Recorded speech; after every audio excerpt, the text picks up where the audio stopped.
Shout out to Caressa McKnight for sending me the story coming out of Chicago, where it says 4 Chicago police officers have been fired over alleged cover-up of LaQuan McDonald shooting. Notice that they're just now firing these clowns.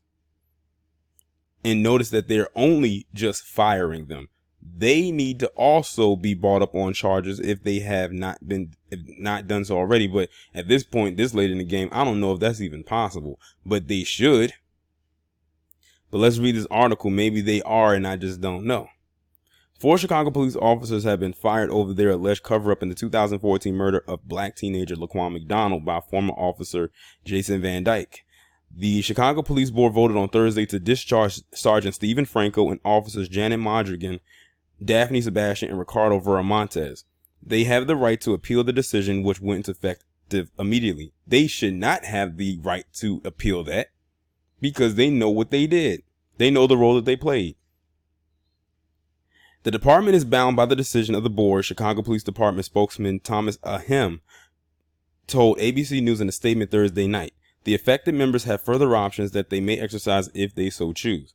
The 4 former officers were accused of making false statements about the shooting, which took place in the night of October 20th, 2014. Van Dyke, who fired 16 shots at the 17-year-old McDonald in a span of 15 seconds, was convicted by a jury last year of second-degree murder and 16 counts of aggravated battery with a firearm. The Chicago Police Board wrote in its findings and decision that Franco failed to properly supervise his officers that night nearly 5 years ago. The sergeant reviewed and approved critical case reports that contained several demonstrable and known falsehoods, according to the board. Meanwhile, Modrigan, Sebastian, and Veramontes were all present when McDonald was killed. They gave statements that night to a detective and again early the next morning to Chicago's Independent Police Review Authority, according to the board. It was their statements that would be used by the investigators to determine whether the fatal shooting of Mr. McDonald was justified or whether a crime by their fellow officer had been committed. As sworn officers, each understood the importance of their statements to the investigation and understood that their statements must be truthful and complete. Each of the 3 officers failed in their duty either by outright lying or by shading the truth.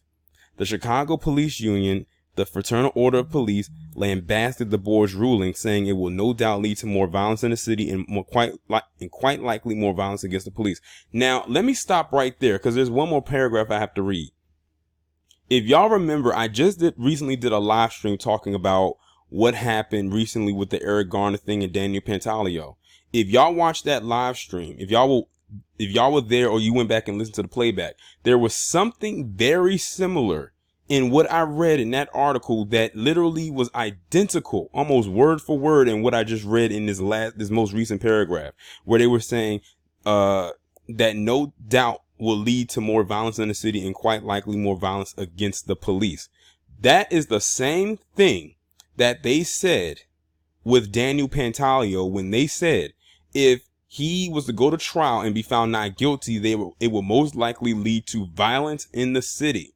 It's like they know they put into their head that that's what's going to end up happening. See, there's the thing.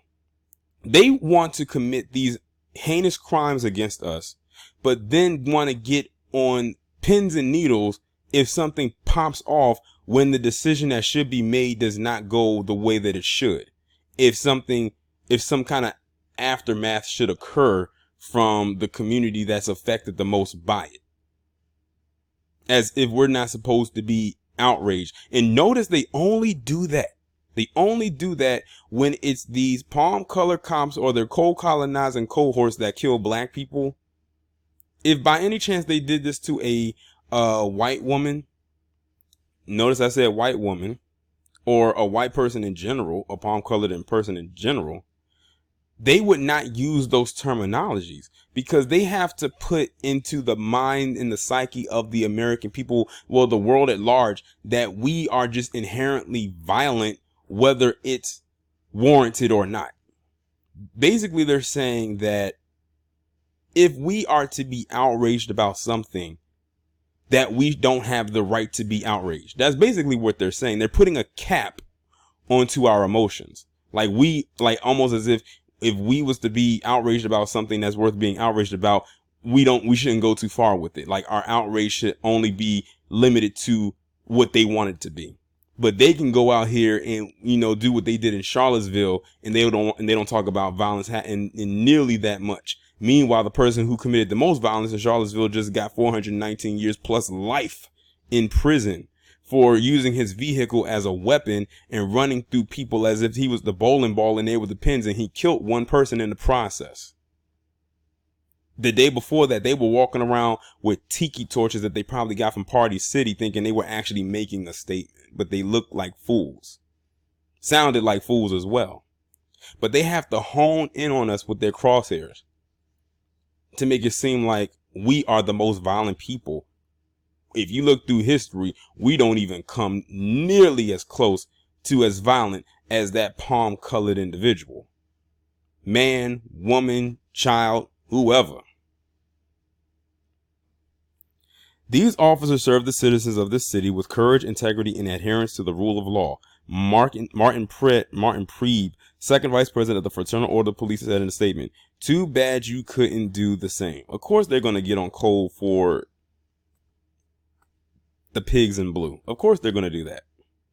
That's of no surprise, especially when there was a black body that was involved in the process. You know what's so funny?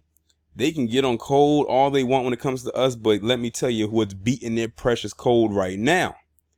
Them opioids, them low birth rates, and them mass shootings. You know what? I can't wait for school to get started back up. How long we got? Because I think they go back after Labor Day, so we got like, a month and a half left?